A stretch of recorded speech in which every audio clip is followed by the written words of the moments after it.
folks, my name is Dasha and I'm an English teacher from Ukraine and a teacher blogger. You can find me on Instagram as BeSuperTeacher. If you are interested in real, everyday freelancers life, you're welcome to my blog. In this video, I'm going to tell you about 3 most common places of work for English teachers who teach English as the second or as a foreign language. And as it is my first video, I'm going to share with you my experience. So the very first place is a state school. And honestly speaking, when I was studying at university, I was sure that that was the only option. That after my graduation, I would have to go to work to a state school and to work with children. And honestly speaking, that option scared me a lot. And I was even thinking of becoming a hostess or an administrator somewhere at a cafe or restaurant. Actually, one of the reasons why I had such negative attitude to a state school was my experience of teaching at a state school. So when I was studying at university, I had my practice there. And unfortunately, in most cases, the environment there was really toxic. And now I'm talking about teachers. Honestly speaking, I don't think that I will ever forget, as at one of the lessons, the teacher who was my kind of mentor, just came to me and told me, so Dasha, this is Margaritka and Sasha. These are good children. You have to pay more attention to them. Please don't worry about the rest of the kids. Like, sorry, what?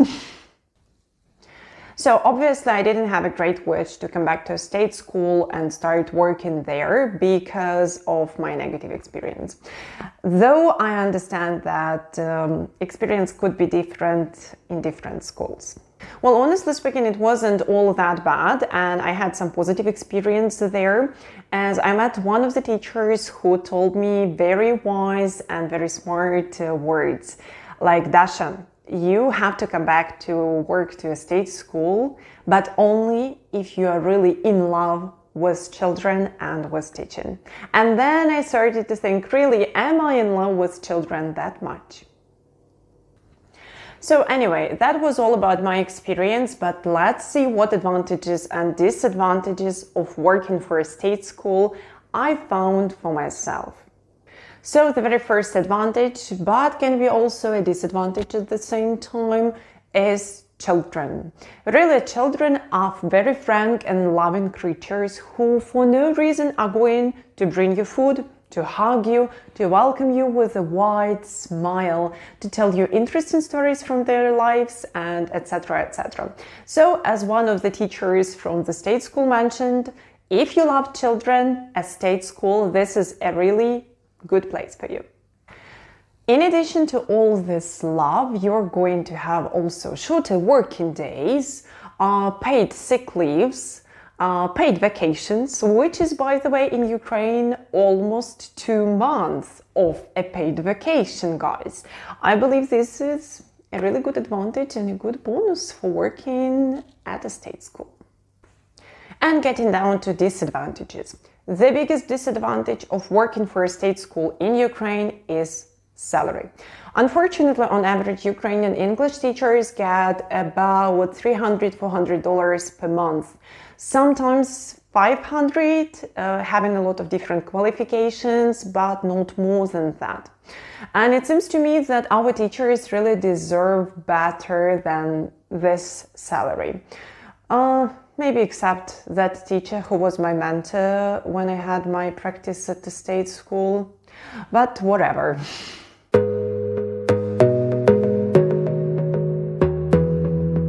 And the second most common place of work for English teachers is being a freelancer.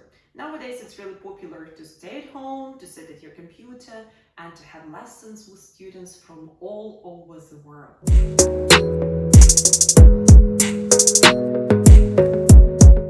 So back in 2013, I printed posters. I put them all over my neighborhood with my mobile number. And this is how I was trying to find my first students. And as a result, some random people, strangers from the street, called me about English lessons. And this is how I actually found my first students. And those random strangers either came to my house for having lessons, or I came to their houses for conducting lessons. That was insane. I think I was insane, really. Now I understand that it wasn't the best decision to do so, because first of all, it was dangerous, like obviously. Secondly, I didn't have, I can say, any experience at all, and I didn't know what books to use or which books are really suitable for this learner or that learner. I didn't know anything much about methodology. I just knew basically English, and I taught my students as my teachers at school and university had taught me. But that was a bad idea, because their methods, they had been already really oldish. And honestly speaking, I shouldn't have done that. But we have what we have.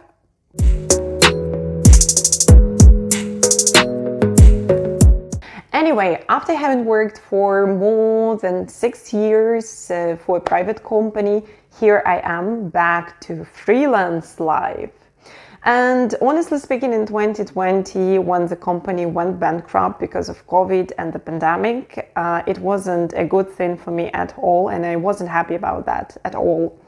But at the moment, I'm fully satisfied with it, of where I am and who I am now. So let me tell you more about advantages and disadvantages of being a freelancer. So the hugest advantage for me of being a freelancer is freedom in everything. So you can have any schedule you want. You can teach in the morning, in the evening, during the daytime. Students, you can choose who you want to work with children, with adults, or with teenagers. Books, you can choose any books you want. If you would like to try out something new, you're welcome. It's up to you whether to try it or not. Methodology, you can use any methods you want. Do you want to use grammar translation method? You're welcome, you can do that. Communicative method? You're welcome, you can do this. It's all up to you.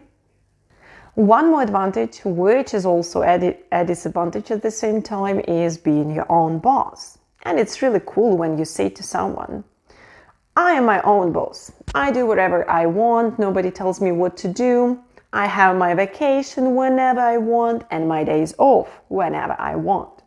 But at the same time, it is huge responsibility. And you have to be ready that if you decide to be a freelancer, you have to be a manager as well. Also an assistant and an SMM manager and other stuff. Because you will be responsible for finding new students. And if, for example, your student decides to leave you, you have no more money, basically, and you have to find a new student. You will be responsible for choosing books, right books for this or that student, for registering entrepreneurship, for example, paying taxes, reminding students about payment, and etc., etc. So, of course, you have to be ready to deal with all of these tasks. Also, being a freelancer means not having a team, not having colleagues around you all the time. So if, for example, you work at a state school or maybe for a private school, you always have somebody to ask a question or maybe to ask for advice, right? About anything, about methodology, books, activities, etc., etc. But when you're a freelancer, there are little chances that you're going to have so many colleagues until you really try to change something and find some. So if you decide to be a freelancer, you have to be ready for not having that stability that you can have when you work for a private school or for a state school. Also for having more responsibility and sometimes, or maybe most of the time, being on your own while working.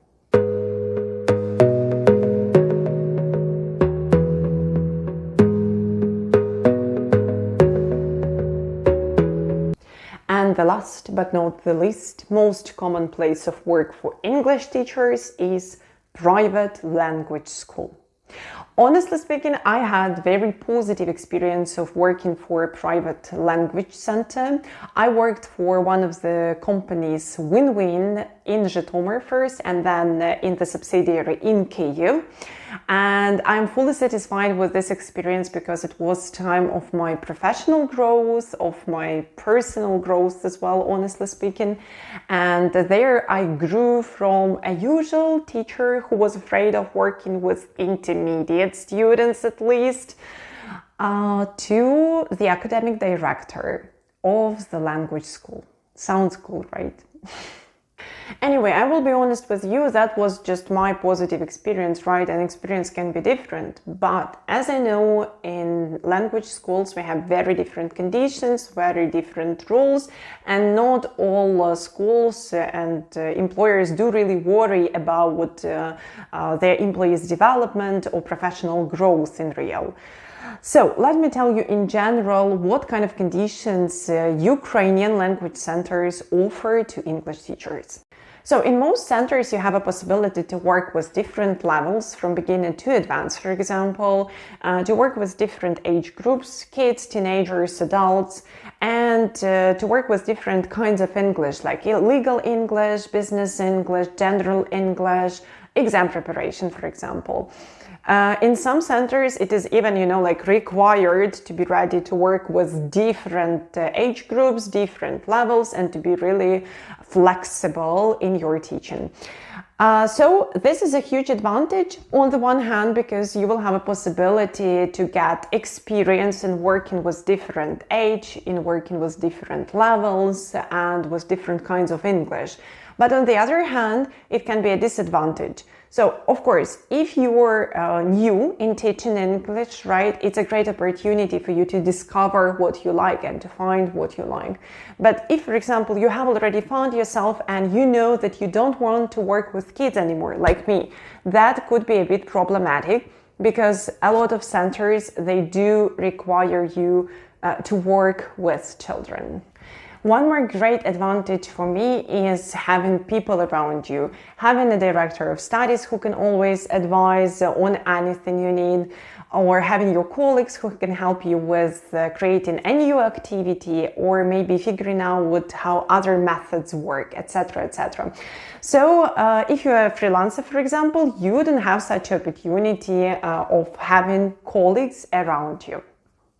The biggest disadvantage for me personally is a schedule. In most cases, if you really want to have good money and to get, let's say, $700, $600, $1,000 per month, you will have to work starting from 9 a.m. and finish until 9 p.m. In Kyiv, it's even possible 10:30 to finish your last lesson. Of course, it's possible to have to work like part-time and work from 9 a.m. till 5 p.m., for example, or 4 p.m., but definitely get much less money than you could if you worked 24/7.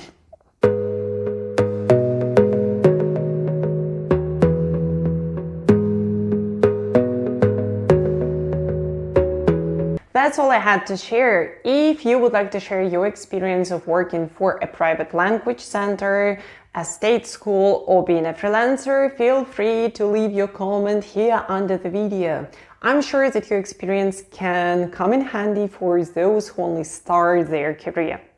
If this video was interesting and useful for you, don't forget about thumbs up. And if you don't want to miss the next video, subscribe. See you!